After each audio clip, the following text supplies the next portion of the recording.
अब हम लोग परम पूजनीय गुरुदेव भगवान के मुखारविंद से नाम महिमा श्रवण करें। उसके पूर्व कामदगिरि पीठ जगत गुरु रामानंदाचार्य भगवान की प्रशस्ति के लिए अनूप दास जी को आमंत्रित करता हूं। प्रशस्ति हो, तत्पश्चात महाराज जी का आशीर्वचन आप लोग श्रवण करेंगे। सीतानाथ समारंभां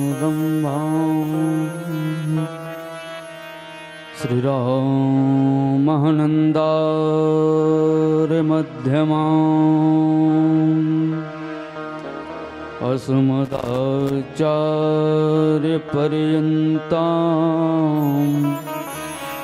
वन्दे श्री गुरु परम्पराम् ऐनतान्त निर्मलपूतान्तःकरणो महात्मानः परिषदस्यो निखिलविद्याकलापपरावार पारदृष्टा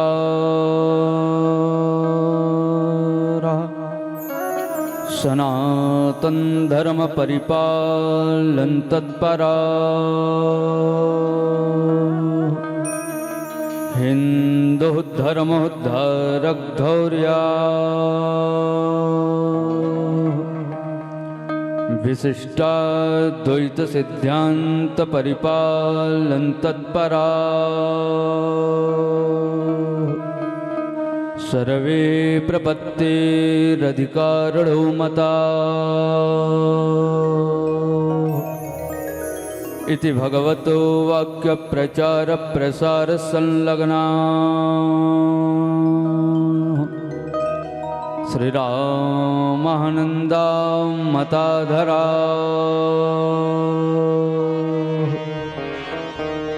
शास्त्रालोढं तत्परा श्रीमज्जगद्गुरुः रामानन्दाचार्या श्रीकामदगिरिपीठाधीश्वरा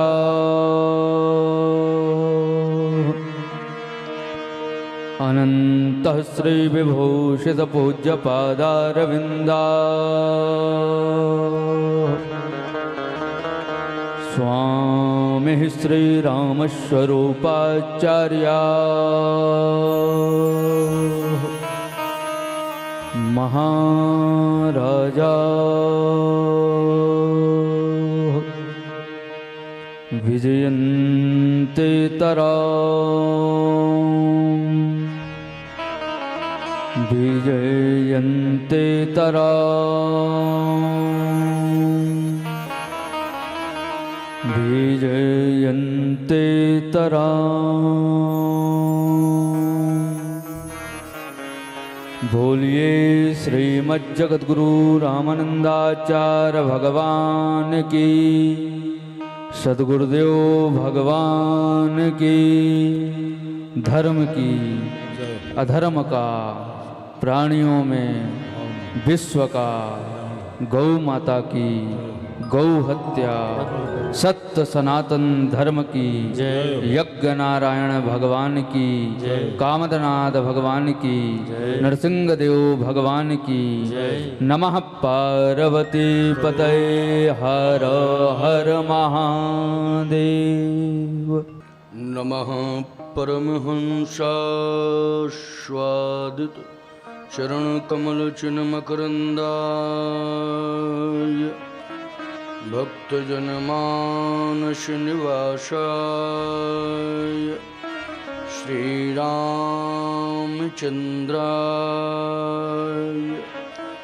मंगलम कौशलेन्द्राय महनीय गुणाब्धये चक्रवर्ती तनूजाय सार्वभौमाय मंगलम्। श्री राम राम रघुनंदन राम राम, श्री राम राम भरताग्रज राम राम, श्री राम राम रण कर्कश राम राम, श्री राम राम शरणं भव राम राम। गंगा तरंग रमणीय जटा कलापम, गौरी निरंतर विभूषित वाम भागम, नारायण प्रियमनंग मदापहारं, वाराणसीपुरपतिं भज विश्वनाथ, वाराणसीपुरपतिं भज विश्वनाथ। सीतानाथ समारंभां रामानंदार्य मध्यमां, अस्मदाचार्य पर्यन्तां वन्दे श्री गुरु परंपरां। विराय रथ जल बीचिशम, कहियत भिन्न न भिन्न, बंदहु सीताराम पद जिन्हि परम प्रिय खिन्न। एक भरोसो एक बल, एक आस विश्वास, एक राम घनश्याम हित, चातक तुलसीदास। बार बार वर मांगो, हर्ष देहु श्रीरंग, पद सरोजयन पायनी, भगति सदा सतसंग। बोलिए सच्चिदानंद भगवान की, श्री यज्ञ नारायण भगवान की जय, श्री नृसिंहदेव भगवान की जय, श्री कामदगिरि भगवान की जय, श्री जगन्नाथ भगवान की जय, श्री सीतानाथ भगवान की जय, श्री नर्मदा माता की जय, श्री दुर्गा माता की जय, श्री गंगा माता की जय, गौ माता की जय, भारत माता की जय, भारत के ऋषियों की जय, भारत के मुनियों की जय, जय जय सीताराम। नमः पार्वती पतये हर हर महादेव, हर हर नर्मदे हर।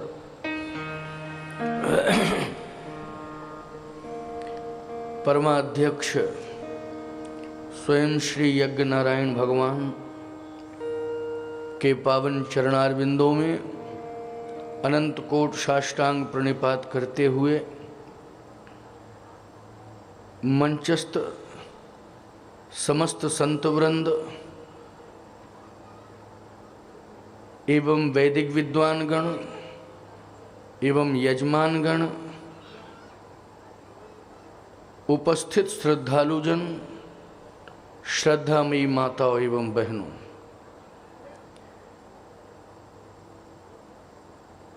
परम भागवत पंडित श्री रेवा राम जी शास्त्री के परम प्रयास से ये दिव्य नवरात्रि के पावन पर्व पर सहस्त्र चंडी महायज्ञ अपनी दिव्यता भव्यता को प्राप्त कर रहा है। आज का प्रथम दिवस बड़ी ही दिव्य कलश यात्रा प्रकृति के व्यवधान के बाद भी आप सबने अपनी निष्ठा के कारण, अपनी श्रद्धा के कारण श्री यज्ञ नारायण भगवान की कलश यात्रा का दिव्य भव्य स्वरूप आज इस नर्मदा के पावन तट पर माँ नर्मदा की प्रेरणा से एवं श्रद्धालु भक्तों के परम सहयोग से बहुत ही सुंदर स्वरूप प्रकट किया। देखो भाई, एक बात आपको बताएं, ये महायज्ञ तो है ही, श्रीमान नर्मदा जी की पावन गोद में हो रहा है और नवरात्रि के पावन पर्व से प्रारंभ हो रहा है और देश के ख्यातिलब्ध संतों का आना क्रमशः सुनिश्चित है। लेकिन मैं विश्वास दिलाता हूं आपको कि ये कार्यक्रम केवल महायज्ञ के रूप में ही नहीं होगा, बल्कि एक महाकुंभ के रूप में होगा।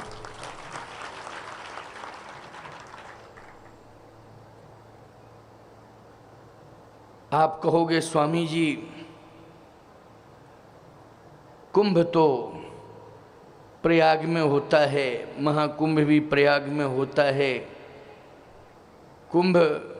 महाकुंभ अवंतिकापुरी उज्जैन में होता है, नासिक में होता है, हरिद्वार में होता है। लेकिन ये बरगी नगर में महाकुंभ, तो मैं बड़ी सुंदर व्याख्या करूंगा, थोड़ा धैर्य धारण करना पड़ेगा। आप सब वाणी को धन्य करने के लिए भगवत नाम संकीर्तन में श्रद्धापूर्वक समर्पित भाव से योगदान करेंगे और सुमधुर कंठ से, भाई जिनके पास राग नहीं है वो अनुराग से तो ले ही सकते हैं। मैं मानता हूँ कि कंठ सबका सुंदर नहीं हो सकता है, लेकिन मैं विश्वास के साथ कहता हूँ कंठ का संबंध राग से है, लेकिन हृदय का संबंध अनुराग से है। इसलिए आप सब हृदय से अनुराग पूर्वक भगवान का नाम लेंगे तो देखो कितना आनंद आता है।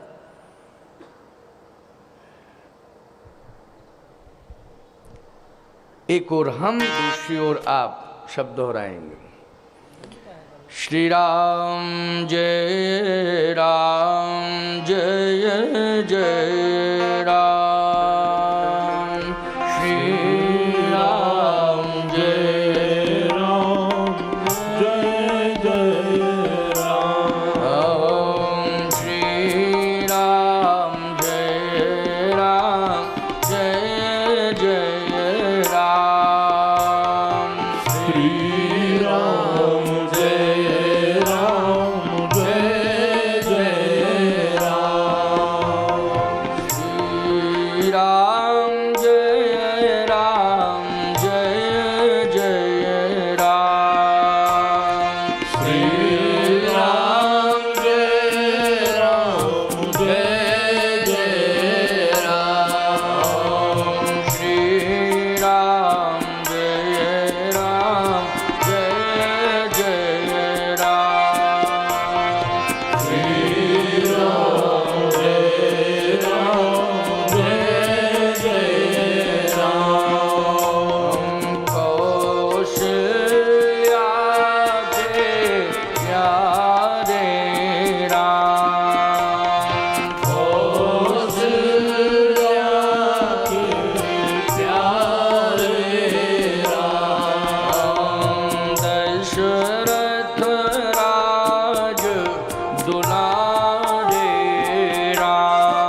आज हम सब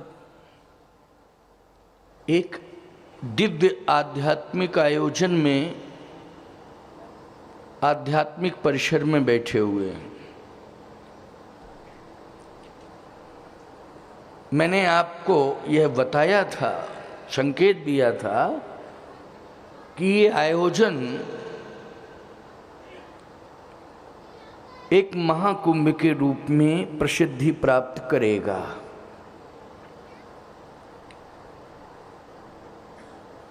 पंडित श्री रेवाराम शास्त्री जी की श्रद्धा, उनकी निष्ठा यज्ञ भगवान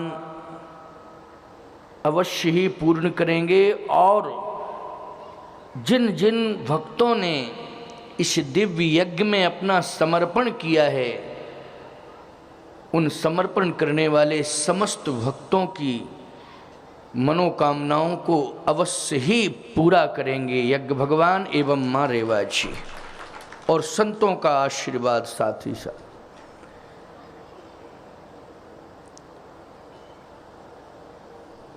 यहाँ माँ रेवा का तट है। जब तीर्थराज प्रयाग में महाकुंभ होता है तो वो त्रिवेणी के तट पर होता है। किस तट पर होता है? त्रिवेणी के तट पर। वहाँ 3 दिव्य धाराएं हैं। एक तो माँ गंगा की धारा, दूसरी माँ यमुना की धारा और तीसरी माँ सरस्वती जी की धारा। 3 धाराएं, इसलिए त्रिवेणी कहा जाता है। आप कहोगे स्वामी जी यहाँ तो केवल एकमात्र नर्मदा माँ की धारा प्रवाहित हो रही है। मैं एक बात कहना चाहता हूँ, यहाँ 3 धाराएं नहीं, यहाँ तो 4 धाराएं प्रवाहित हो रही हैं। एक धारा नहीं, यहाँ 4 धाराएं प्रवाहित हो रही हैं। देखने में लगता है कि एकमात्र नर्मदा जी की धारा प्रवाहित हो रही है, लेकिन यहाँ तो 4 धाराएं प्रवाहित हो रही हैं। और चारों धाराओं में 4 फल प्रवाहित हो रहे हैं, अर्थ, धर्म, काम और मोक्ष। ये चारों फल प्रवाहित हो रहे हैं। ये केवल वाणी का विषय नहीं है, यह पुष्टि मैं रामचरितमानस ग्रंथ से करूंगा, क्योंकि मैं राम कथा मंच पर बैठा हूं। कौन सी पीठ है ये? राम कथा व्यासपीठ। मुझे ये दायित्व दिया है पंडित रेवाराम शास्त्री जी ने एवं श्री राजीव लोचन दास ने कि आपको श्री राम कथा कहनी है, और लगातार मैं 9 दिन तक श्री राम कथा कहूँगा। इस मंच पर बैठकर पर्याप्त समय देकर राम कथा सुनाऊंगा।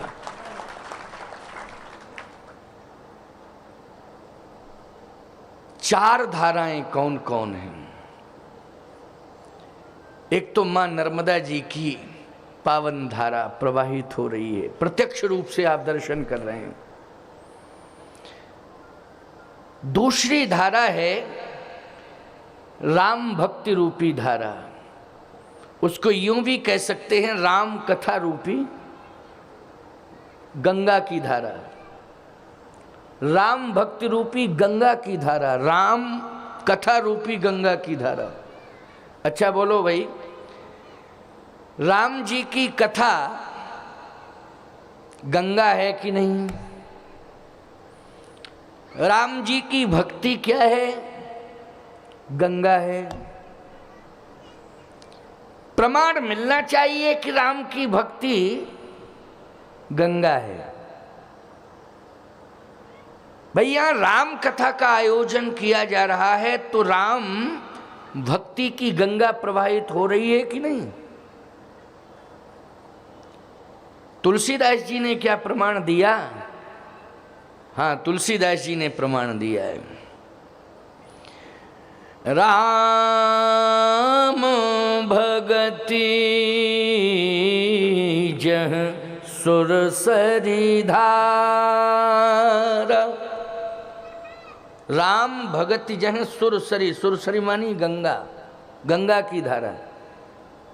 बोलो आज राम कथा के माध्यम से राम भक्ति का दर्शन आप सबको हो रहा है।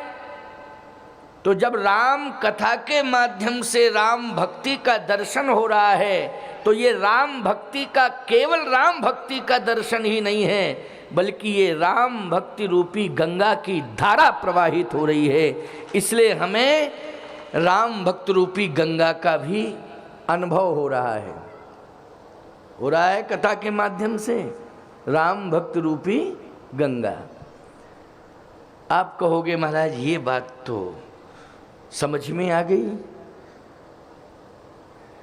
लेकिन तीर्थराज प्रयाग में केवल गंगा जी ही नहीं है, वहां तो यमुना जी भी हैं। तो यहां राम भक्त रूपी गंगा का प्रमाण तो मिल गया, लेकिन यमुना जी कहां से आएंगी?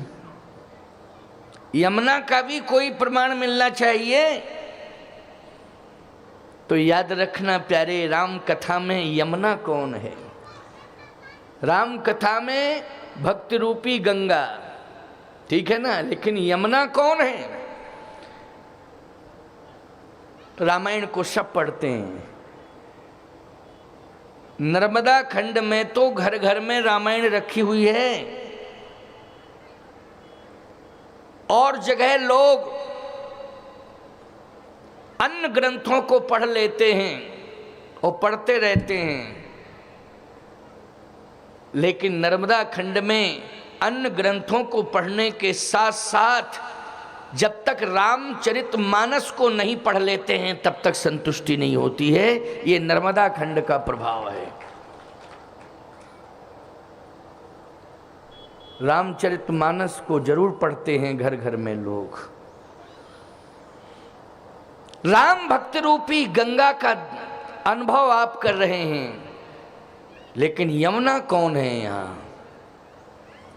विधि निषेध में कलिमली हरणी, ओ करम कथा रविनंदनी वर्णी। कर्म कथा, ये कर्म रूपी यमुना। प्यारे, कई महीनों से लगातार यज्ञ प्रांगण में, यज्ञ मंडप के साथ साथ अनेक मंडपों की रचना हो रही थी। कई महीनों से लगे होंगे शास्त्री जी, रात दिन, ना रात देखा ना दिन देखा।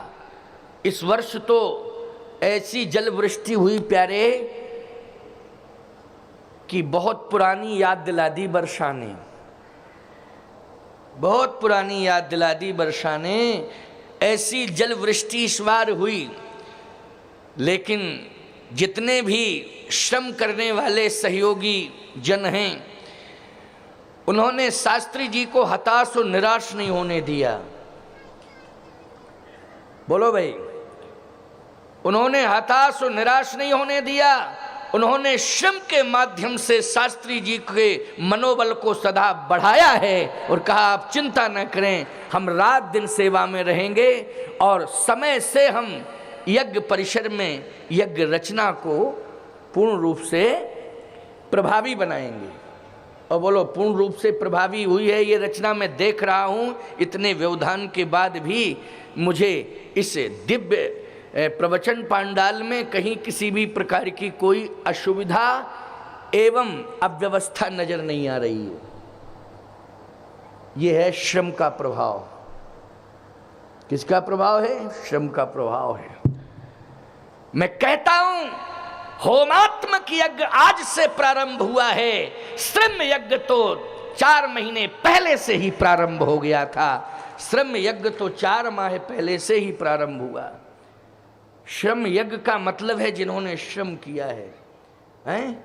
अपनी श्रद्धा की आहुति दी है, उसमें समय की आहुति दी है। बोलो श्रम यज्ञ है कि नहीं? समय की आहुति दी।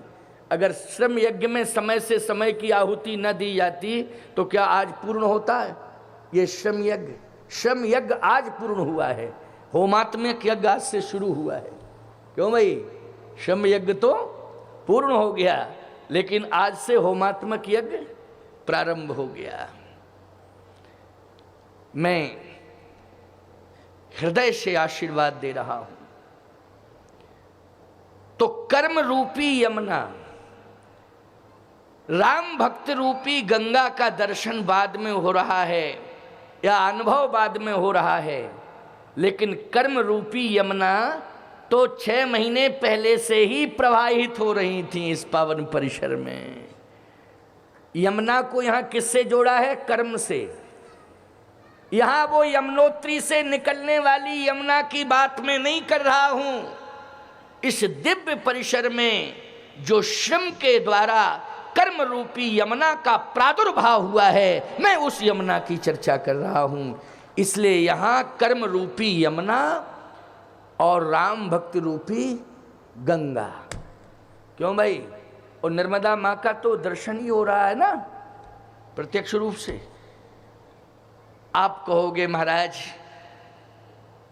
3 धाराएं तो समझ में आ गई, लेकिन अब एक सरस्वती जी, तो आप सब इतने समझदार तो हो ही कि हम जो भी बोल रहे हैं वो सरस्वती जी की कृपा से ही बोल रहे हैं। मेरे एक एक शब्द से सरस्वती प्रवाहित हो रही है। सरस्वती की धारा, बोलो अब कितनी धाराएं हो गई यहां? हो गई 4 कि नहीं? अब इसके बाद भी ना मानो तो तुम जानो तुम्हारा काम जाने। क्यों भाई? इसके बाद ना मानो तो तुम जानो और तुम्हारा काम जाने। एक सज्जन कहने लगे महाराज हम जाने हमारा काम जाने, हम नहीं मानेंगे साधु संतों की बात, आप लोग खूब समझाओ। तो हमने कहा जो ना माने साधु सीख तो लेकिन कटोरा मांगे भीख। नहीं मानोगे साधुओं की बात तो बहुत बड़ी क्षति होगी, नुकसान होगा। और साधु की बात क्या, साधु की वाणी से जो शास्त्र निकलता है, समझ रहे हो कि नहीं? उस शास्त्र का सम्मान करो। शब्द जो निकलता है वो ब्रह्म रूप में होता है। उस शब्द को ब्रह्म मान करके उस शब्द का सम्मान करो। अरे मेरा शरीर तो हाड़ मांस का है, लेकिन प्यारे शरीर हमारा हाड़ मांस का हो सकता है। दृष्टि जैसी तुम्हारी है वैसी ही दृष्टि मेरी भी है, क्योंकि 2 ही आंखें तो मेरे लगी हैं और तुम लोगों के भी 2 ही आंखें, और जिसके भी देखो उसके 2 ही आंखें। वो बात अलग है कि किसी की दोनों साफ हो जाए, किसी की एक साफ हो जाए, ये अलग विषय है। लेकिन परमात्मा नियमानुसार सृष्टि की रचना में बोलो 2 ही नेत्र देता है पुण्यात्मा और पापात्मा को। पुण्यात्मा भी 2 आंखें लेके आता है और पापात्मा भी इस जगत में 2 ही आंखें लेके आता है कि नहीं?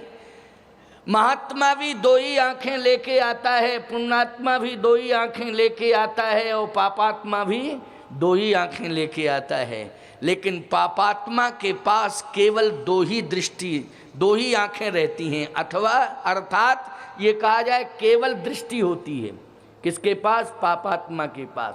लेकिन पुण्यात्मा और महात्मा के पास दृष्टि के साथ साथ महात्मा के पास क्या होता है जानते हो? पुण्यात्मा के पास क्या होता है? केवल दृष्टि ही नहीं होती है, पवित्र दृष्टिकोण भी होता है। इसलिए दृष्टि से ज्यादा महत्वपूर्ण है पवित्र दृष्टिकोण का। इस यज्ञ में आप सबको दृष्टि के साथ साथ संतों के उपदेश के माध्यम से पवित्र दृष्टिकोण भी मिलेगा।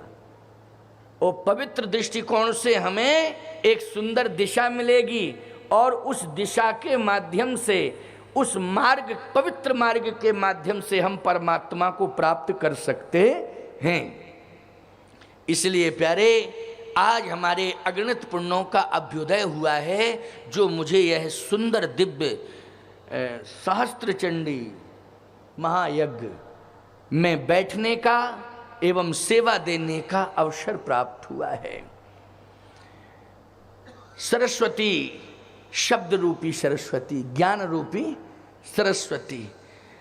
आप कहोगे स्वामी जी, उस प्रयाग में जब हम जाते हैं महाकुंभ में तो दर्शन करते हैं कि तमाम संत मिलते हैं।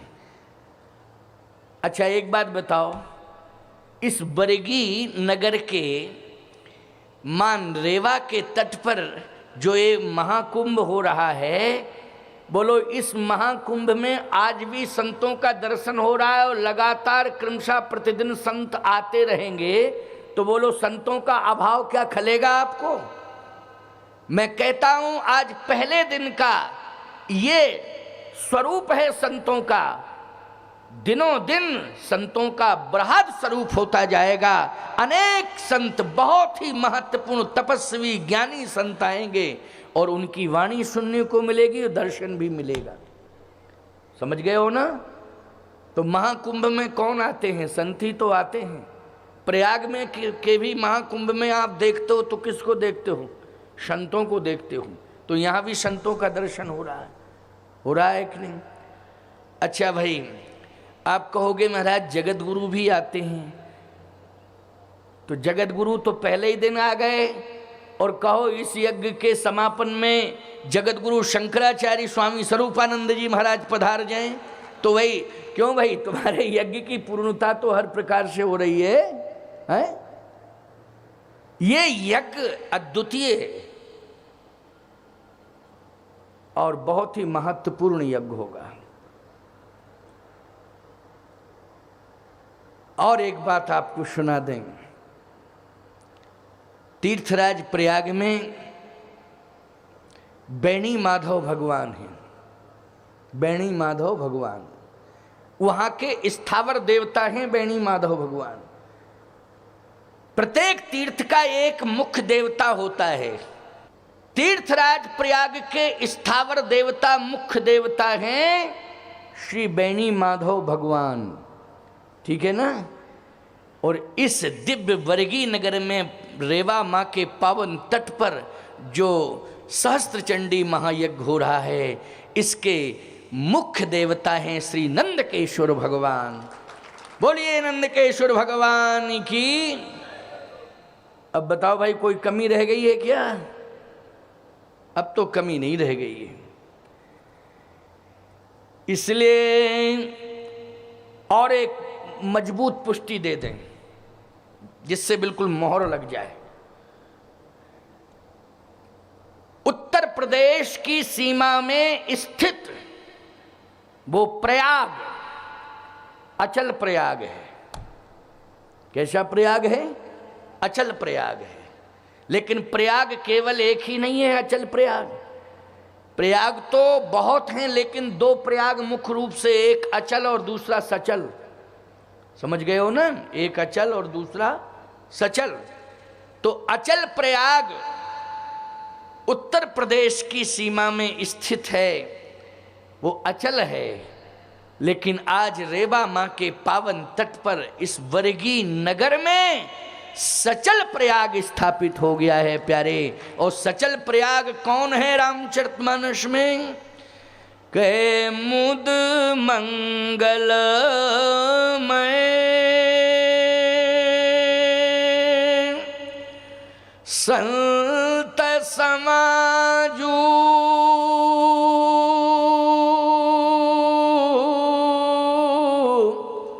और जो जग जंगम तीरथ राज, जो जग जंगम तीरथ राजू। प्यारे, संतों का समागम जहां हो जाता है वहां सचल प्रयाग का स्वरूप प्रतिष्ठापित हो जाता है। तो आज यहाँ विशाल संत समागम होने जा रहा है इस सहस्त्र चंडी महायज्ञ महाकुंभ में। इसलिए हम इसको सचल प्रयाग की उपमा से उपमित करते हैं कि ये सचल प्रयाग है। अब मैंने हर तरह से आपको समझा दिया है और रामचरितमानस का उदाहरण भी दिया, ठीक है ना, और पुष्टि कर दी। अभी राम नाम की महिमा सुना रहे थे संत राजीव लोचन दास। राम नाम की वास्तव में बड़ी महिमा है। कहो कहाँ लग नाम बड़ाई, और राम न सके नाम गुण गाई। कहो कहाँ लग नाम बड़ाई, राम न सके नाम गुण गाई। राम जी भी राम के नाम की महिमा का वर्णन नहीं कर सकते कि कितनी बड़ी महिमा है। राम से पहले ही राम का नाम है। एक बढ़िया गीत है, राम से बड़ा राम का नाम है। वे इतना ही जानते हैं हम गीत, और आगे पता ही नहीं। राम से बड़ा राम का नाम, राम जी से बड़ा राम का नाम। अच्छा, तुलसीदास जी ने भी कहा, राम एक तापस तिय तारी, और नाम कोट खल कुमति सुधारी। राम एक तापस तिय तारी, नाम कोट खल कुमति सुधारी। नाम की इतनी बड़ी महिमा है, करोड़ों करोड़ पापी नाम लेके तर गए। बोलो तर गए कि नहीं? करोड़ों करोड़।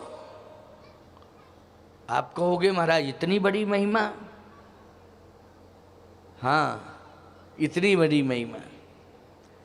उल्टा नाम जपत जग जाना, वाल्मीक भय ब्रह्म समाना। वाल्मीकि जी महाराज राम का नाम लेते लेते लोग कहते हैं उल्टा नाम लिया, मरा मरा कहा। अरे मरा ही मरा, जल्दी जल्दी बोलो, मरा मरा मरा मरा मरा, राम ही तो निकलेगा। क्यों भाई? मरा मरा मरा मरा मरा मरा कहोगे तो क्या निकलेगा? राम निकलेगा, राम। वाल्मीकि जी महाराज इतने बड़े संत हो गए कि सारी दुनिया को राम रास्ता बताते हैं, लेकिन वाल्मीकि जी ने श्री राम को ही रास्ता बता दिया है। यह है राम नाम का प्रभाव। किसका प्रभाव? राम नाम का प्रभाव। राम नाम जपने से वाल्मीकि जी महाराज इतने बड़े महापुरुष बन गए, सिद्ध संत हो गए कि राम जी को रास्ता बताने लगे कि चित्रकूट गिरि करहु निवासु, तह तुम्हार सब भांति सुपासु। चित्रकूट का रास्ता किसने बताया था राम जी को? चित्रकूट तक पहुंचने का रास्ता राम जी को किसने बताया था? भगवान श्री राम को रास्ता किसने बताया था? श्री वाल्मीकि जी महाराज ने, वाल्मीकि जी ने। ये राम राम जपते जपते जपते जपते इतने बड़े सिद्ध हो गए। अच्छा, एक और उदाहरण दे रहा हूं। श्रीमद् भागवत की कथा सुनते हो? अजामिल जैसा पापी, बोलो तर गया कि नहीं तर गया? किसके प्रभाव से तरा? उसने अपने बेटे का नाम नारायण रखा था। क्या रखा था? नारायण। नारायण। तो अंत समय उसने तो अपने बेटे नारायण को बुलाया था। जैसे कहा नारायण, तो भगवान के पार्षद आ गए। बोलो आ गए कि नहीं आ गए? और यमदूत तो भागने लगे, भगवान के धर्मदूत पार्षद आ गए और अजामिल की रक्षा कर ली। बोलो कर ली कि नहीं? और उसे मोक्ष भी मिला। किसके प्रभाव से मोक्ष मिला? नारायण के नाम के प्रभाव से, मतलब राम के नाम के प्रभाव से मिला। इसलिए मैं कहता हूं कि अपनी संतान के नाम को भगवान के नाम से जोड़ दो। जो भी नाम रखो उसमें भगवान का नाम जुड़ जाए, ऐसा प्रयास किया करो।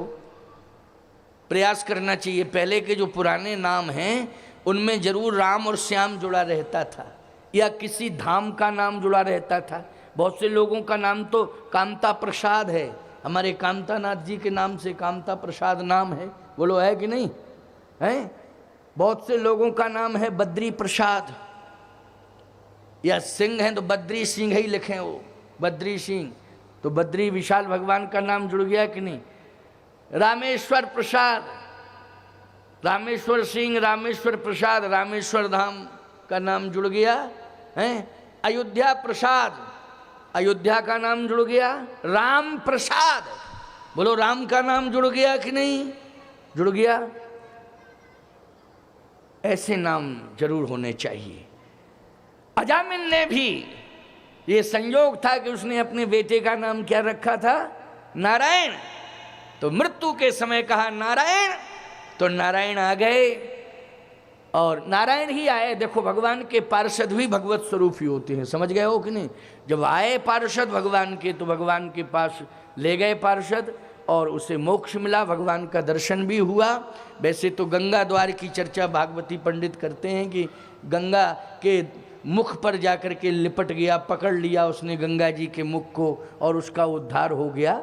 लेकिन बात वही है, वो गंगा भी तो भगवान के श्री चरणों से निकली हैं। नख निर्गता मुनिवंदता त्रैलोक पावन सुरशरी, तो गंगा जी का संबंध भी भगवान के पद नख से है, इसलिए गंगा द्वार में उसको मोक्ष मिल गया।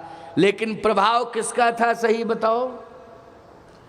प्रभाव गंगा जी का नहीं था, गंगा द्वार पर तो बाद में पहुंचा वो, लेकिन प्रभाव किसका था, राम नाम का प्रभाव था। इसलिए तुम भी अपने बच्चों का नाम धाम से, भगवान के नाम से जोड़ दिया करो, अच्छे नाम रखा करो, भगवान से जुड़े हुए ना। हमारे गुरुदेव ने या अपने अपने गुरुदेव ने, जिस जिसके जो गुरु हों, उन्होंने नाम जो रखा है, चाहे दास परंपरा में हो, चाहे शरण परंपरा में हो, चाहे नंद परंपरा में हो, चाहे तीर्थ परंपरा में हो, सन्यासियों में आश्रम गिरी परंपरा में हो, लेकिन किसी न किसी धाम से उनका नाम जोड़ा है, जोड़ा है ना, किसी न किसी धाम से या भगवान के नाम से। तो मैं कहना ये चाहता हूँ, कहूँ कहाँ लग नाम बढ़ाई, राम न सके नाम गुन गाई। बोले राम जी के नाम के बिना तो उद्धार हो ही नहीं सकता है। किसी ने कहा कि वेद पुराण शास्त्र पढ़ने से क्या उद्धार नहीं होगा। अगर हम वेद पुराण शास्त्र पढ़ेंगे तब भी तो हमारा उद्धार होगा। चाहे जितने वेद पुराण शास्त्र पढ़ लो, लेकिन सबका सार है राम का नाम। सबका सार क्या है, राम का नाम है। प्रमाण दे रहा हूं, अब सुन लो जरा। काशी में तुलसीदास जी महाराज बैठे हुए हैं। तुलसीदास जी के पास बहुत से विद्वान गए और कहा, तुलसी बैठे बैठे क्या करते हो। तुलसीदास जी ने कहा, गंगा जी के किनारे बैठे बैठे राम राम राम राम राम राम जपते हैं। और क्या करते हैं।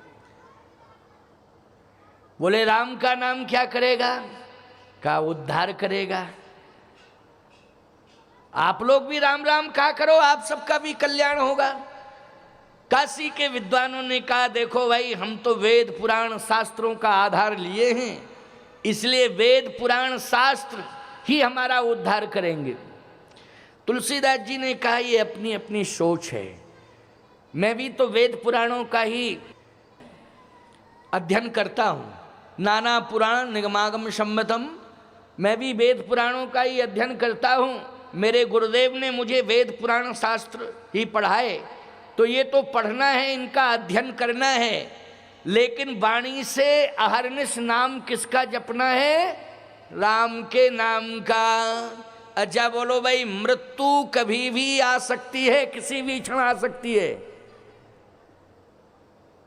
अगर मृत्यु किसी भी क्षण आ सकती है तो हमें मोक्ष के लिए राम के नाम की जरूरत है। इसलिए अहरनिश हम किसी भी अवस्था में हो, किसी भी व्यवस्था में हो, राम राम कहते रहें, राम राम कहते रहें। पहले एक अभ्यास बना था पुराने समय का, जब एक व्यक्ति दूसरे व्यक्ति से मिलता था तो कहता था भैया राम राम, वो भी कहते थे भैया राम राम। क्यों कहा जाता था राम राम की नहीं। जमुआई आती थी तो राम राम कहते थे कि नहीं कहते थे, हैं?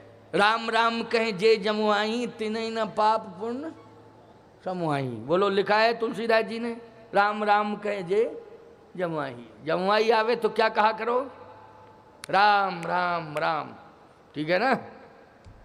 तो मैं कहना ये चाहता हूं कि तुलसीदास जी महाराज ने कहा भैया वेद पुराण शास्त्र तो हम भी पढ़ते हैं, उनका अध्ययन करते हैं, उनसे ज्ञान प्राप्त होता है हमें, लेकिन जपते हम हैं राम राम राम राम। इसलिए आप भी राम राम राम राम जपा करो। तब तक भक्त आ गए, कहा हम लोग परेशान हैं, भवसागर से पार जाना चाहते हैं, तो कोई उपाय है आपके पास? तो तुलसीदास जी महाराज उन विद्वानों की बात सुन रहे थे, तो तुलसीदास जी ने कहा हो भैया बैठ जाओ, हम उपाय बता रहे हैं। क्या उपाय? बोले बल्लहु चारऊ वेद। उपाय हम बता रहे हैं, सुन लो। बल्लहु चारऊ वेद,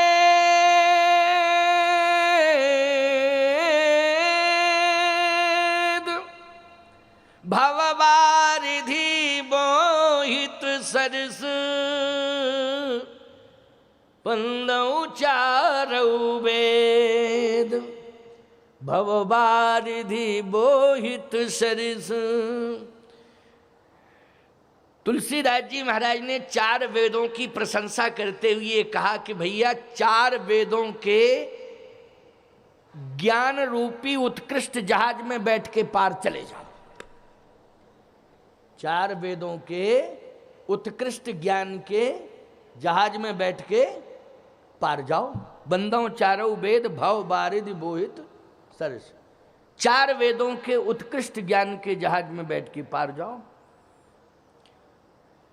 अब 4 वेदों का उत्कृष्ट ज्ञान जो वेदाध्यायी हैं, वेद पढ़ते हैं, उन्हें तो हो सकता है, लेकिन क्या सबको वेदों का ज्ञान हो सकता है?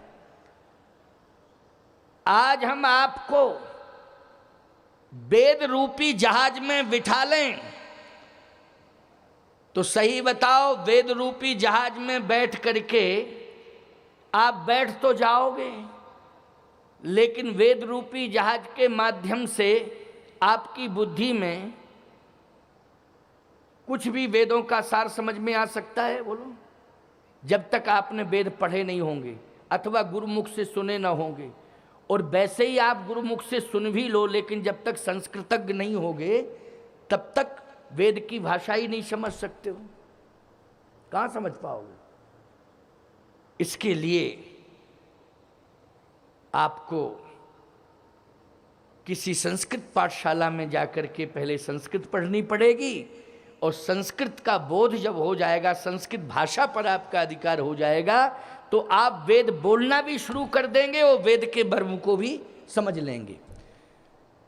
लेकिन इस व्यस्त लाइफ में, सामान्य जीवन में, जहां आप कृषि प्रधान देश में अथवा क्षेत्र में रह रहे हैं, वहां कृषि में व्यस्त हैं, कोई व्यापार में व्यस्त है, कोई अधिकार में व्यस्त है, कोई रोजगार में व्यस्त है, कोई व्यवहार में व्यस्त है, अपनी अपनी व्यस्तता है ना। तो ऐसी व्यस्त लाइफ में हम आपको वेद रूपी जहाज में बिठाल दें तो फिर मुश्किल हो जाएगा, बैठना ही मुश्किल होगा, पार जाने की तो बात छोड़ो। आप कहोगे महाराज फिर और कोई उपाय हो तो बताओ। तो आपके लिए सरल उपाय होगा कि कोई नाव मिल जाए, उस नाव में बैठ करके आपको पार कर दिया जाए। ठीक है ना। तो भक्तों ने कहा महाराज वेद रूपी उत्कृष्ट ज्ञान के जहाज में हम लोग नहीं बैठ पाएंगे, समझ नहीं पाएंगे, कोई सरल उपाय हो तो आप बताओ। तो तुलसीदास जी महाराज ने देखो सरल उपाय बताया। बंदों चारों वेद भव वारिधि बोहित सरस। ये जो भव समुद्र है, ये भव समुद्र में अगर हम जलाशय बड़ा है और साधन छोटा दे दें तो खतरा पैदा हो सकता है। बोलो हो सकता है। जैसे इस समय नर्मदा जी में बाढ़ आई है तो नाव से पार जाना ही मुश्किल है। बोलो है कि नहीं। लेकिन सामान्य स्थिति में जब प्रवाहित रहती है माँ नर्मदा, तो इसमें हम लोग नौका से ही पार हो जाते हैं कि नहीं हो जाते हैं? नौका से ही पार हो जाते हैं। लेकिन समुद्र के किनारे आप जाएं, जैसे अभी मैं रामेश्वरम धाम गया था, मेरी कथा थी, समुद्र बिल्कुल पास में ही था, समुद्र के किनारे ही कथा हो रही थी एक प्रकार से। तो जहां तक दृष्टि डाली वहां तक जल ही जल, मतलब समुद्र का एक तट तो आपको दिखाई देगा लेकिन दूसरा तट समुद्र का दिखाई नहीं देगा, लेकिन नदी के दोनों तट दिखाई देते हैं। जिसके दोनों तट दिखाई देते हो नाव से काम चल जाएगा, बोलो चल जाएगा कि नहीं। और जिसका केवल एक ही तट दिखाई देवे दूसरा दिखाई ही नहीं देवे तो नाव से काम चलेगा क्या? उसमें जहाज की जरूरत पड़ेगी। किसकी जरूरत पड़ेगी? जहाज की जरूरत पड़ेगी। तो ये भव समुद्र है, इसमें जहाज की जरूरत है। तो 4 वेदों के उत्कृष्ट ज्ञान के जहाज में बैठ करके इसको पार करो, लेकिन ये सबके वश की बात नहीं है। भक्तों ने चरण पकड़ लिए, कहा महाराज ये 4 वेदों का उत्कृष्ट ज्ञान हम लोग समझते ही नहीं है, कोई सरल साधन हो तो बताइए। तुलसीदास जी ने कहा देखो भाई, समुद्र को अगर हम छोटा करेंगे तो साधन भी छोटा मिल जाएगा, और साधन हम छोटा दे दें और अपरिमित जल हो, समुद्र की तरह भरा हो तो मुश्किल की बात है। कहा महाराज समुद्र भी छोटा हो सकता है अगर संत चाह लें तो, समुद्र भी छोटा हो सकता है अगर संत चाह लें। देखो संतों में कितनी ताकत है, बोलो। मैं कहता हूं कि संत चाह लें तो भक्तों का यह मानना है कि समुद्र भी छोटा हो सकता है। मैं सत्य कहता हूं, संत अगर चाह लें तो परमात्मा बैकुंठ से उतर करके धरती पर आ सकता है, संत अगर चाह लें। संतों में बड़ी ताकत है, उनकी तपस्या, उनकी श्रद्धा, उनकी भक्ति। आप कहो महाराज त्रेता की बात कर रहे हो, ऐसे संत त्रेता में थे, सामान्य भाषा में लोग कह देते, द्वापर में थे, सतयुग में थे, कल युग में कहाँ ऐसे संत रखे। अच्छा तुलसीदास जी महाराज किस युग में पैदा हुए जल्दी बताओ? सतयुग में? हाँ देखो कलयुग में पैदा हुए, बोलो हुए कि नहीं हुए? कलयुग में पैदा हुए और भगवान राम का दर्शन उन्हें चित्रकूट में हुआ कि नहीं हुआ? चित्रकूट के घाट पर भई संतन की भीड़, तुलसीदास चंदन घिसे तिलक दे रघुवीर, तिलक करें रघुवीर। बोलो भाई ये कलयुग की घटना है कि नहीं? तुलसीदास जी को भगवान राम का दर्शन हुआ, ये कलिकाल में ही महापुरुष हुए हैं संत तुलसी। मीराबाई को भगवान का दर्शन किस युग में हुआ था? मीराबाई को श्याम सुंदर का दर्शन, बोलो इस बात को मानोगे कि नहीं मानोगे? कल युग में ही हुआ था मीराबाई को। मीराबाई को भगवान का दर्शन कल युग में हुआ। इसका मतलब है मीराबाई ने भगवान को धरती पर उतार दिया कि नहीं? तुलसीदास जी ने भगवान को धरती पर उतार दिया कि नहीं? कबीरदास जी ने भगवान को धरती पर उतार दिया कि नहीं? ऐसे अनेक संत हैं, तमाम संत इस कलिकाल में हुए हैं। जो 500 साल पुराना इतिहास, किसी का 600, किसी का 700 साल पुराना इतिहास, तो प्यारे भगवान का दर्शन कलयुग में हुआ कि नहीं हुआ? इसका मतलब है कि कलिकाल में भी ऐसे संत हुए हैं, ऐसे भक्त हुए हैं जिन्होंने भगवान को प्रकट किया है। तो आप भी विश्वास मान के चलें। और भी मैं एक उदाहरण दे रहा हूं, बिल्कुल सटीक उदाहरण दे रहा हूं। 2 संत ब्रजभूमि पर ऐसे हुए हैं जिन्होंने भगवान का दर्शन किया है। चित्रकूट धाम में ऐसे संत अभी 100 साल भी पूरे नहीं हुए हैं, भगवान का दर्शन हुआ है। आप कहो किस किस को हुआ है? हमारे चित्रकूट धाम में परम पूज्य श्री स्वामी रणछोड़ दास जी महाराज एक ऐसे सिद्ध संत हो गए जिन्होंने हनुमान जी का भी दर्शन किया चित्रकूट में और राम जी का भी दर्शन किया है। अभी 100 वर्ष पूरे नहीं हुए हैं इस धरती से जाए हुए, 100 वर्ष पूरे नहीं हुए। और ब्रजभूमि का उदाहरण, ब्रजभूमि में पंडित श्री ज्ञा प्रसाद जी महाराज ऐसे संत हुए हैं जिन्होंने भगवान का दर्शन किया है। श्री सुदामा दास जी महाराज ऐसे संत हुए हैं जिन्होंने भगवान का दर्शन किया। अभी इन महापुरुषों को इस धरती से गए हुए 50 वर्ष भी नहीं हुए हैं। पंडित ज्ञा प्रसाद जी महाराज तो अभी गए हैं और सुदामा दास जी महाराज भी लगभग 15 साल हुए होंगे ज़्यादा से ज़्यादा, उनके शरीर पूरा हुए, अथवा 20 हो गए होंगे, बस इससे ज़्यादा नहीं। तो कल्पना करो ऐसे ऐसे संत अभी 15-20 वर्ष पहले हुए जिन्होंने भगवान का दर्शन किया, प्रत्यक्ष रूप से भगवान का दर्शन किया। तो बोलो भाई अब आपको विश्वास करना पड़ेगा कि नहीं? करना पड़ेगा, करना पड़ेगा कि नहीं? और सुन लो, ताजी ताजी बात आपको बताएं, ये संत तो सब चले गए, आप कहो महाराज ऐसे संत बताओ जो अब दर्शन करा दें भगवान का। 15 दिन तक लगातार तुम श्रद्धा पूर्वक अगर यज्ञ में सेवाएं देते रहोगे तन से, मन से, धन से, तो मैं दावे के साथ कहता हूं कि पूर्णाहुति के अवसर पर भगवान का दर्शन आप सबको होगा, ये विश्वास रखिए। लेकिन किसी भी प्रकार से श्रद्धा में, भक्ति में कमी मत रखना। आप कहोगे आप तो चले जाओगे, लेकिन देश छोड़ के थोड़ी चले जाएंगे, रहेंगे तो देश ही में। बोलो रहेंगे कि नहीं? अच्छा दोबारा कभी मिलेंगे नहीं हम? जब तुम्हें हमारे ऊपर विश्वास नहीं है तो हम कैसे तुम्हें विश्वास दिलाएंगे भगवान मिलेंगे? पहले तो मेरे ही ऊपर विश्वास कर लो कि हम ही दोबारा मिलेंगे। क्यों भाई? हम ही दोबारा मिलेंगे, तो जब मेरे ऊपर तुम विश्वास कर सकते हो कि आप दोबारा मिलोगे, तो मैं विश्वास दिलाता हूं कि तुम्हें भगवान मिलेंगे, मिलेंगे, मिलेंगे। विश्वास रखिए। लेकिन काम यह है कि अपनी जिह्वा पर राम राम राम राम रटते रहना है। आपकी जिह्वा पर सदा राम का नाम बना रहे, राम नाम से दूर मत होना। बड़ी अच्छी बात है कि वंदहु चारौ वेद,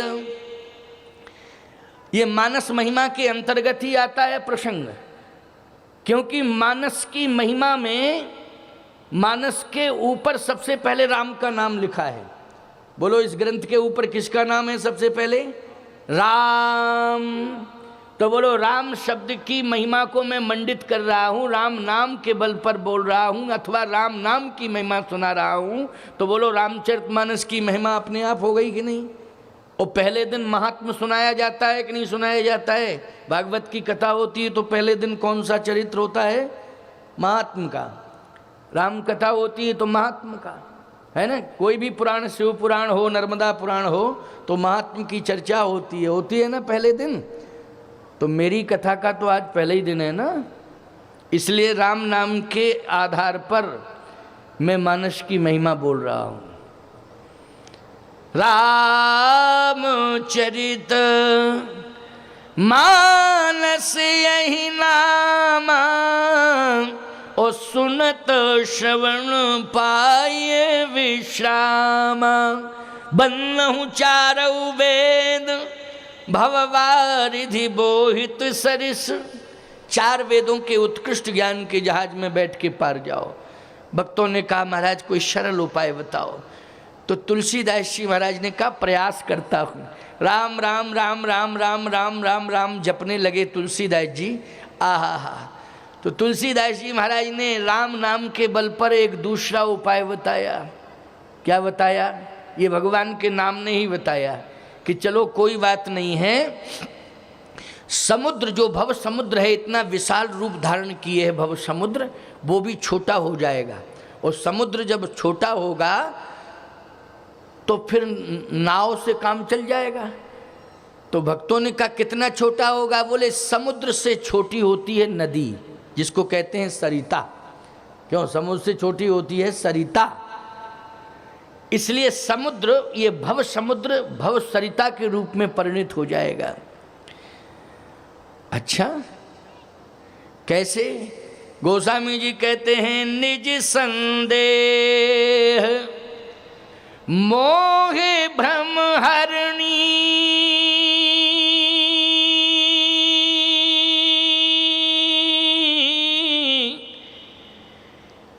जीव के जीवन का जो मोह है, जो भ्रम है, वही उसे भव सिंधु में डुबाता है। बोलो जीव का मोह और भ्रम किस में डुबाता है? भव सिंधु में। लेकिन अब हमें उबारना है, तो राम का नाम क्या करता है? उबारता है, बचाता है। बोलो बचाता है कि नहीं? डूबने वाले को राम का नाम क्या करता है? उबारता है, बचाता है। कह निज संदेह मोह भ्रम हरणी, ओ करहूं कथा भव सरिता तरणी। राम नाम के बल पर हम ऐसी रामचरितमानस की कथा सुना रहे हैं कि करहूं कथा भव सरिता तरणी। आप भव सरिता को पार कर जाएंगे, लेकिन करेंगे किससे? बोले राम कथा रूपी नाव में बैठ जाओ। किस में बैठ जाओ? राम कथा रूपी नाव में। भवसागर चही पार जो पावा, तो राम कथा ता का दृढ़ नावा। वैसे तो राम कथा रूपी नाव में इतनी बड़ी ताकत है कि समुद्र भी कुछ नहीं बिगाड़ सकता है।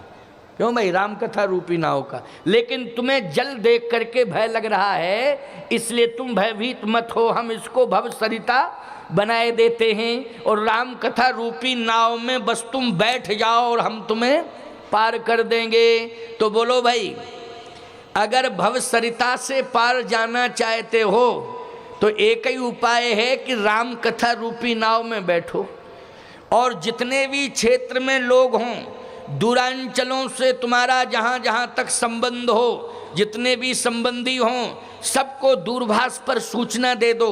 वैसे तो यज्ञ में प्रचार खूब हुआ है, लेकिन फिर भी तत्काल आप दूर संचार के माध्यम से सूचनाएं पहुंचा सकते हैं। आप पहुंचाइए और राम कथा रूपी नाव में सबको बैठा लिए, और राम कथा रूपी नाव की पतवार 9 दिन तक किसके हाथ में रहेगी? मेरे हाथ में रहेगी। मैं चलाऊंगा और तुम बैठे रहना, हम तुम्हें पार करेंगे। समझ लेना। लेकिन निज संदेह मोह भ्रम हरणी,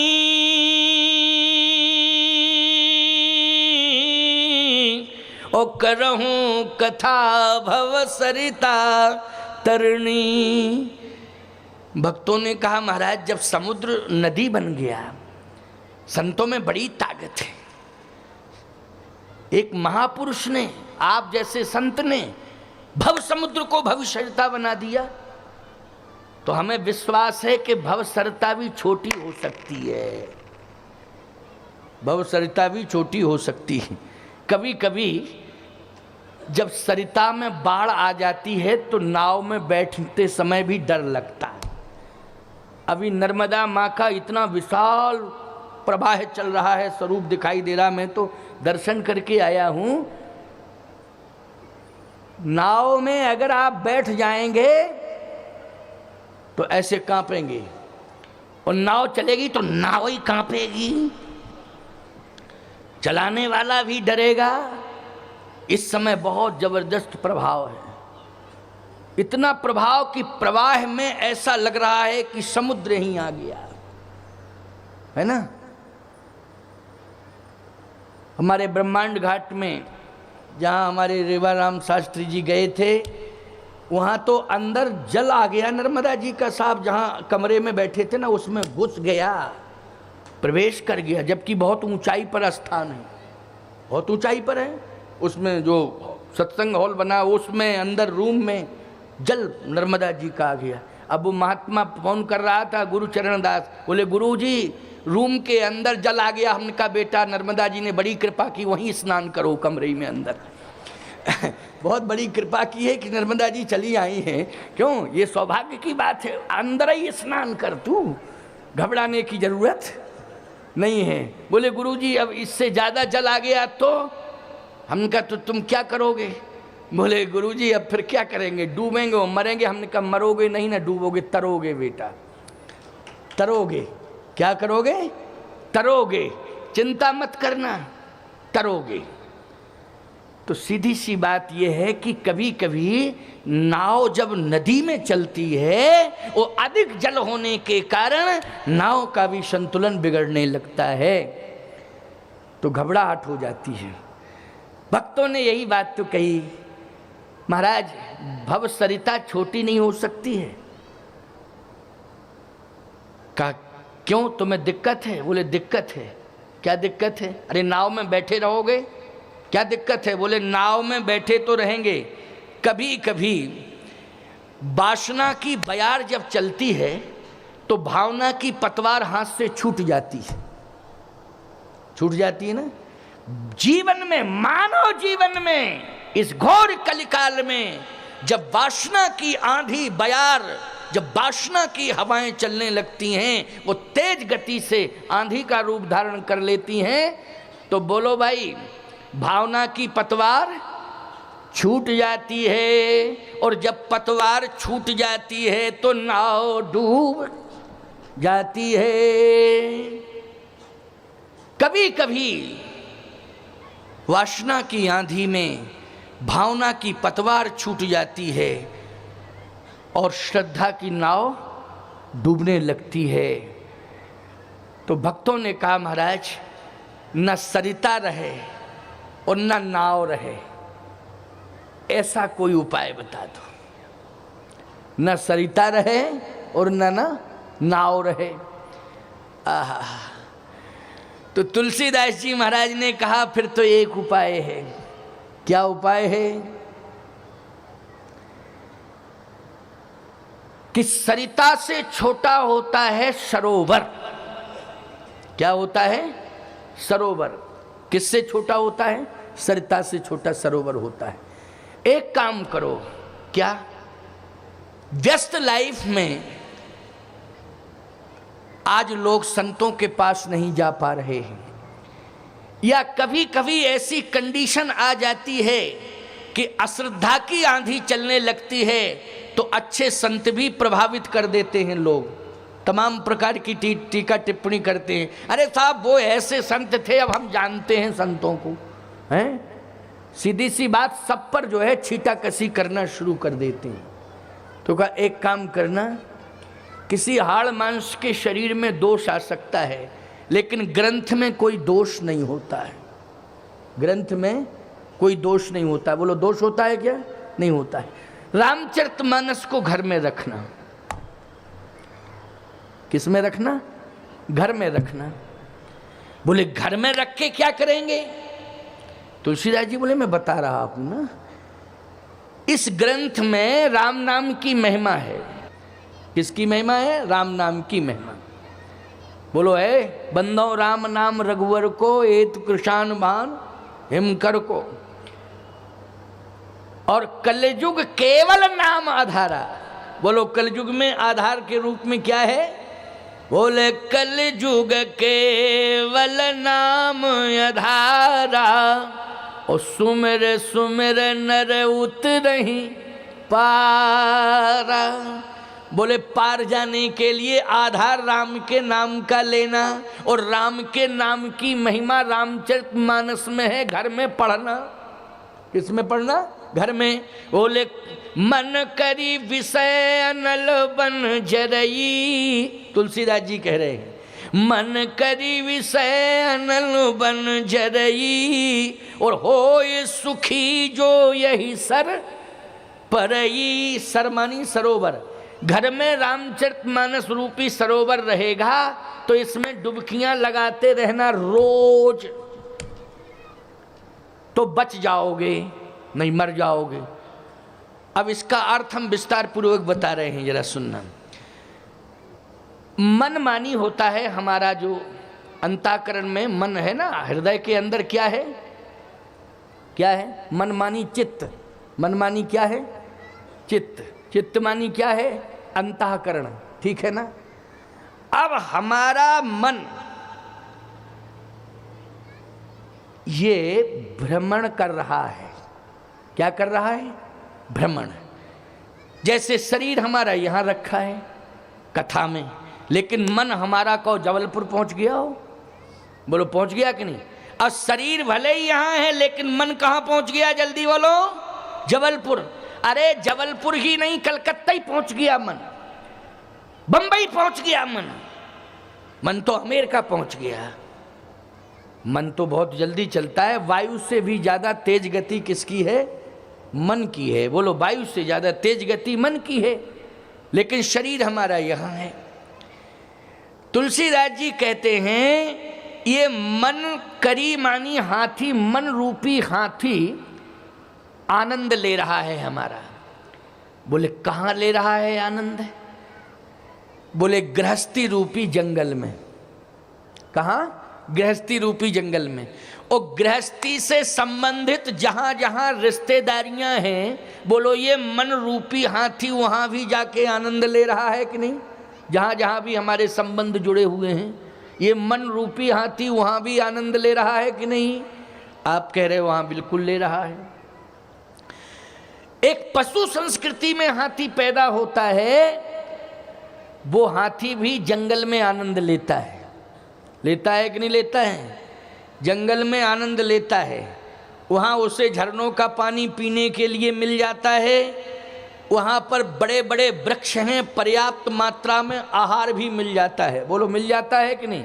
क्योंकि जंगल में बड़े बड़े वृक्ष हैं और हाथी वृक्षों को ही खाता है, डालियाँ वालियाँ बड़ी बड़ी तोड़ देता है, उसका आहार ही वो है।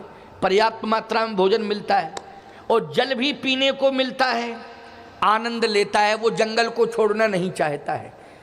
भले ही लोग उसको किसी तरह से गांव में ले आते हैं, जंजीरों से बांधते हैं और गांव में घुमाते हैं, लोग आरती उतारते, गणेश जी आए, गणेश जी आए। हाथी तो रोता है मन ही मन कि तुम आरती उतार रहे हो, गणेश जी कह रहे हो, पर्याप्त भोजन नहीं दे पा रहे हो, क्योंकि वृक्ष कहाँ बचे हैं अब।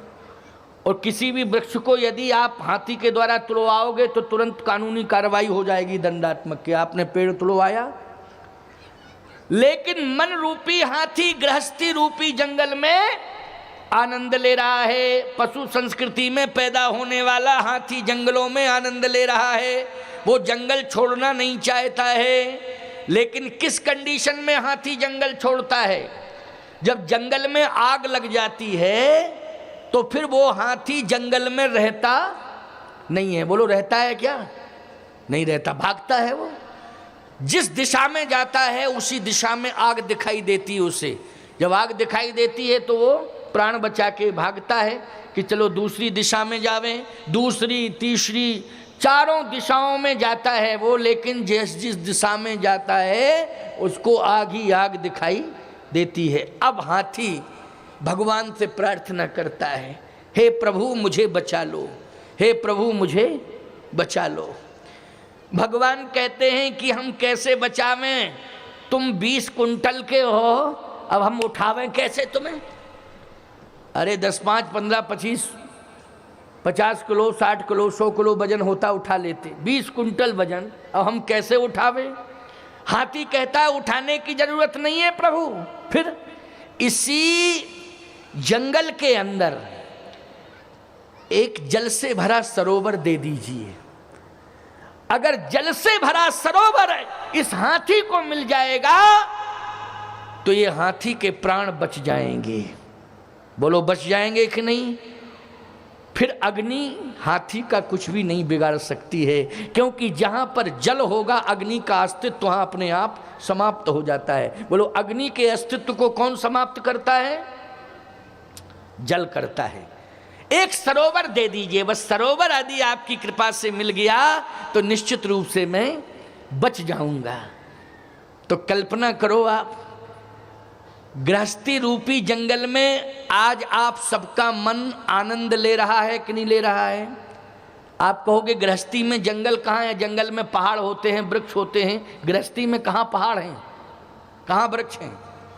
अरे गृह कारज नाना जंजाला, उत्ते अति दुर्गम सेल विशाला। बोलो गृहस्थी रूपी जंगल में समस्याओं के बड़े बड़े पहाड़ हैं कि नहीं? यदि समस्याओं का पहाड़ आपके जीवन में आ जाए तो हमारा सनातन धर्म कहता है कि यज्ञ भगवान की शरण में पहुंच जाना, समस्याओं का पूरा पहाड़ ध्वस्त हो जाएगा। संतों की शरण में, यज्ञ की शरण में यदि तुम पहुंच गए, भगवान की शरण में पहुंच गए तो समस्याओं का पहाड़ नष्ट हो जाएगा। बोलो हो जाएगा कि नहीं? प्यारे, लेकिन घर के अंदर जब वासना की आग लग गई गृहस्थी में, तो फिर ये मन रूपी हाथी बोलो गृहस्थी के अंदर रहेगा कि भागने की कोशिश करेगा? भागने की कोशिश करेगा। लेकिन भागने की कोशिश करेगा तो चारों तरफ आग ही आग है वासना की, वो निकल नहीं पा रहा है। तब वो भगवान की याद करेगा, प्रभु मुझे बचाओ मुझे बचाओ। तो वो बचेगा कैसे? जैसे जंगल का हाथी सरोवर की डिमांड कर रहा है, वैसे ही मन रूपी हाथी भी किसकी डिमांड करेगा बोलो? सरोवर की, कि हे प्रभु मुझे बचाओ बचाओ। तो भगवान कहते हैं बस संतों की शरण में चले जाना, बस एक ही उपाय है। क्या? उन संतों के माध्यम से तुम्हें एक राम कथा रामचरित मानस रूपी सरोवर मिलेगा।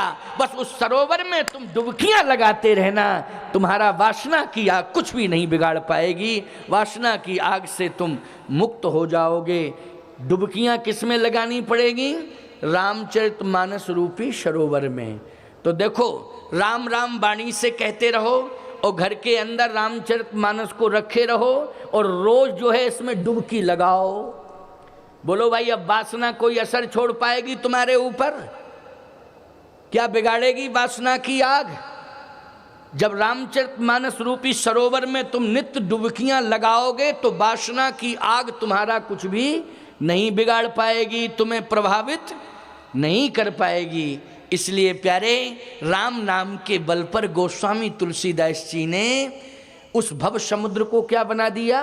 सरोवर बना दिया ना, भव सरोवर। भक्तों ने कहा महाराज कभी कभी रामायण पढ़ने की भी फुर्सत न मिली तो? जैसे आप किसान हो, खेत में जा गए हैं, अब चला रहे हो ट्रैक्टर, तो उस समय स्टीयरिंग पर रामायण खोल के रखोगे? बंदों गुरुपद पदम परागा सुरस सुबह सरस अनुराग अमीय मूर में चूरन चारू। बोलो भाई, ट्रैक्टर किस दिशा में जाएगा? बोलो किस दिशा में ट्रैक्टर जाएगा, हम तुमसे पूछना चाहते हैं, हैं? उस समय क्या उपाय होना चाहिए? क्योंकि पढ़ना तो जरूरी है रामायण को। तुलसीदास जी कहते हैं बस वाणी से राम का नाम लेते रहो।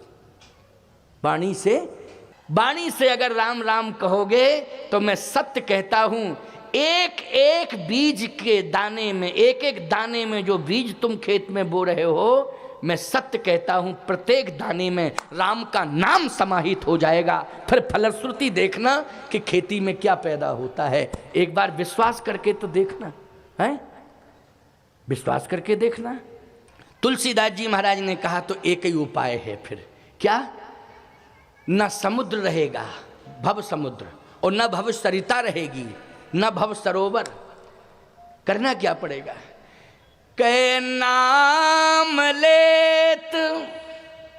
देखो नाम आ गया कि नहीं? नाम कौन सा? राम का नाम। नाम लेत भव सिंधु सुखाही, ओकरहु विचार सुजन मन माही। कहा बस राम राम कहते रहो, राम राम जपते रहोगे तो न भव समुद्र रहेगा, न भव सरिता रहेगी, न भव सरोवर रहेगा। समुद्र ही सूख जाएगा, आराम से पार हो जाओगे, कहीं कोई समस्या ही नहीं रहेगी। तो नाम लेत भव सिंधु सुखाई, करहु विचार सुजन मन माही। एक संत ने बहुत अच्छी बात कही थी, वो बात मैं सुना दूं मात्र 5 मिनट में। एक संत ने बड़ी अच्छी बात कही, बोले राम नाम की महिमा कितनी है? तीर्थों की महिमा में और राम के नाम की महिमा में क्या अंतर है? संत बोले बहुत अंतर है। जैसे तो उन्होंने एक एक तीर्थ की महिमा बताई, एक एक तीर्थ की महिमा बताई और फिर राम के नाम की महिमा बताई। तो तीर्थ की महिमा में क्या बताया? बोले 2 बेर द्वारिका, 2 बार द्वारिका धाम चले जाओ, दर्शन करे आओ धाम में।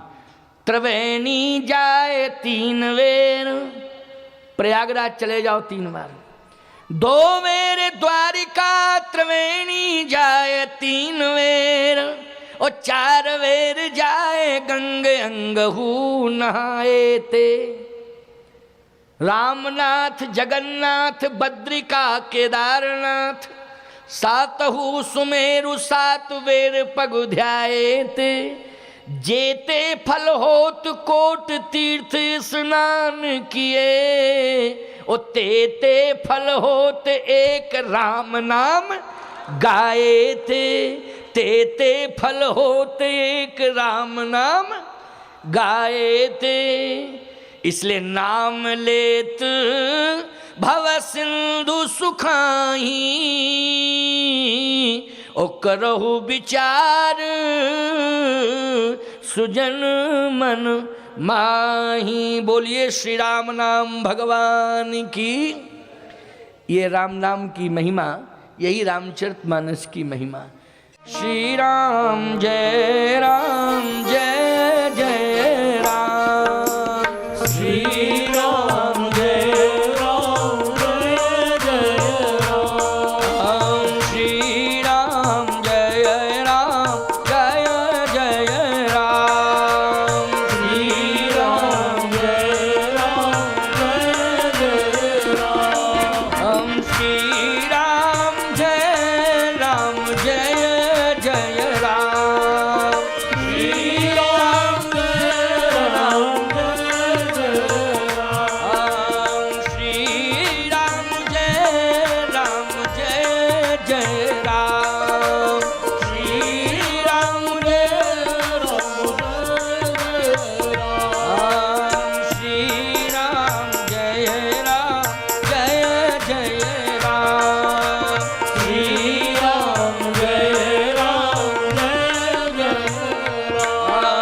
श्री राम जय जय राम, श्री राम जय श्री राम जय जय राम, श्री राम श्री राम जय राम। बोलिए श्री राम नाम भगवान की, यज्ञ नारायण भगवान की, नर्मदा माता की जय जय सीताराम। नमः पार्वती पतये हर हर महादेव। नर्मदा मैया की। सब लोग अपने स्थान पर खड़े हो जाएं। रामचरितमानस जी की आरती होगी।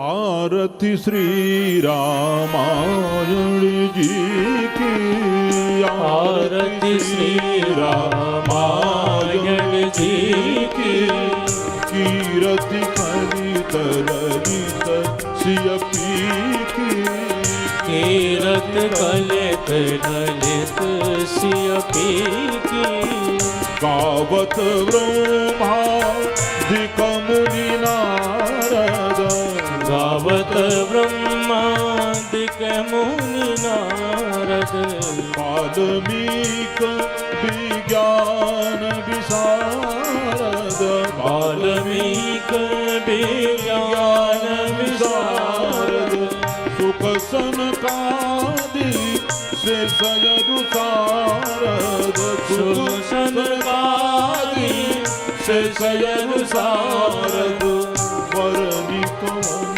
सुत के रतनी के, वरन पवन सुत की रत्नी की, आरती श्री रामायण जी की, आरती श्री रामायण जी की, गावत वेद पुराण अष्टदश, गावत वेद पुराण अष्टदश, छवो शास्त्र सब ग्रंथन कोरग, छयो शास्त्र सब ग्रंथन कोरस, मुनि जन धन संतन को सर्वस, मुनि जन धन संतन को सर्वस, सारंश मत सबही की, सार अंश मत सबही की, आरती श्री रामायण जी की।